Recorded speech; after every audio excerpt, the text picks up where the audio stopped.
Yeah, but my name's Johannes Wick. My name is John Wick. What are you talking about? It's my action voice. This is how they talk in action movies. This is how we know that they're badass. They've got this whispery voice to it. What are you talking about? I don't seem badass. It's a bit rough.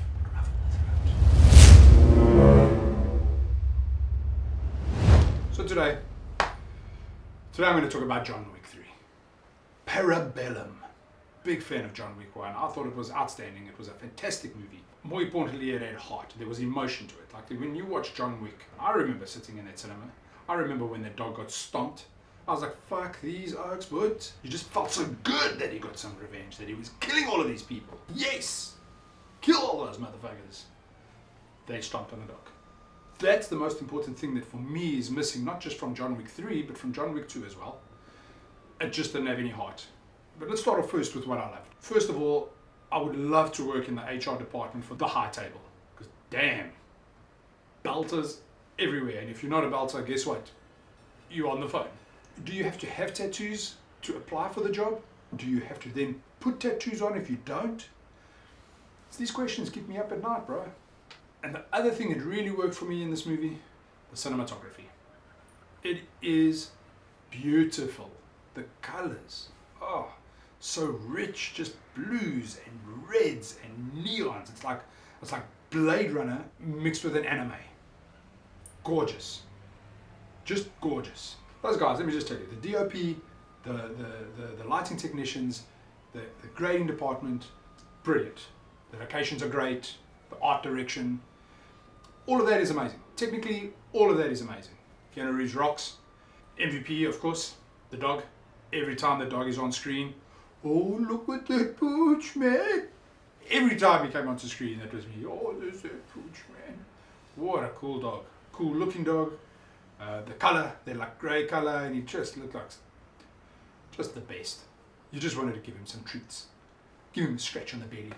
I really liked that scene with the doctor. That was fantastic. When he says, listen, yeah, but you need to shoot me. Yeah, just make sure. John Wick, man. Okay, I've got to do it. One is not enough. I need to. That was cool. The doctor was cool. The key thing for a John Wick movie is the action choreography, and for me, that just didn't work out in either the second one or the third one. And it's not that the choreography itself isn't impressive. It's that it feels like they've rehearsed that choreography a million times. That's what it looks like. And there's a sense of anticipation for the next move. When you watch it, you can see that they are waiting for the next move, that they know I must be here for that punch to be delivered. And then you'll have like a henchman that's sitting, waiting. And then it's like, okay, now it's my turn, come in. Oh, then I'm going to expect a punch coming from here. Oh, the fight scene in the stable. It looked ridiculous to me. It was such a cool concept to have something there, but you got guns going off around horses. The horses don't react at all to the gunshots. Literally, the gun is firing. The horse is like, yeah. And he's got the gun and he's shooting. Those bullets are whizzing past the horse. The horse is just chilling there. When I think about the fight scene in Mission Impossible Fallout, where they fight that badass in the bathroom. Oh, now there you know, Tom Cruise. It's Tom Cruise. They're not going to kill him. He's Ethan Hunt. He's the lead in all the Mission Impossible movies. They're not going to kill him. So there can only be one loser in this battle. But yet you are hooked and engaged throughout that entire fight scene. Not once do you sit there going, oh, look, he's waiting. The choreography, the shot design, the edit, all of that works, and you still get to see everything. The plot itself, John Wick looking for the head of the high table. Okay, all right, cool. I thought, okay, either he's going to negotiate with him. John Wick, he's going to get into that guy, and he's going to say, listen, yeah, you either end this or I will end it. And then he gets there, and the first thing he does is drop to his knees and say, I give in, I plead fealty, It's not John Wick. That's not something that John Wick would do. John Wick would kick all their asses. There wasn't even that many people there. I mean, you could say, yes, he's being hunted by everybody, granted. But that still feels like something that John Wick wouldn't have done. That was just a choice that was made for plot reasons. And it wasn't really a strong character moment. Halle Berry. I think she's fine. I think she's an actor.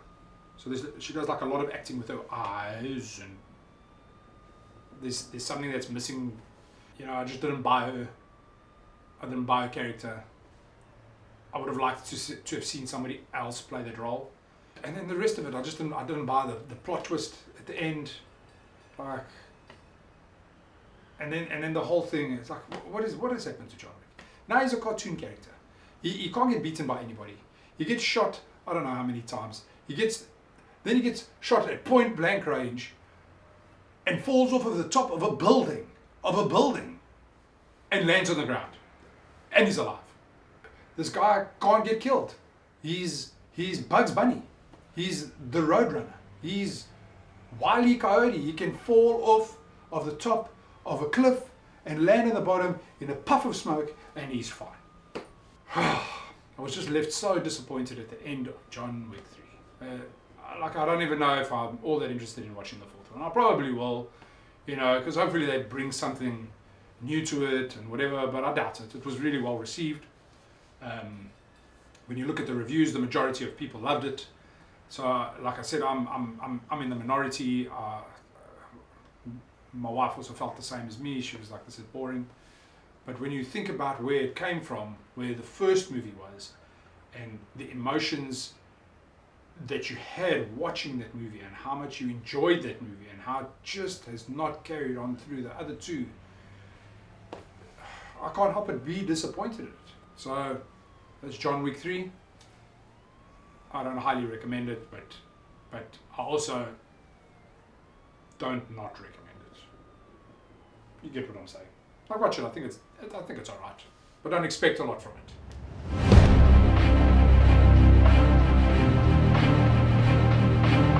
But let me know what you think. Tell me if you agree, if you disagree with me. Let me know in the comments. Hit like, subscribe, and I'll see you for the next one. Cheers.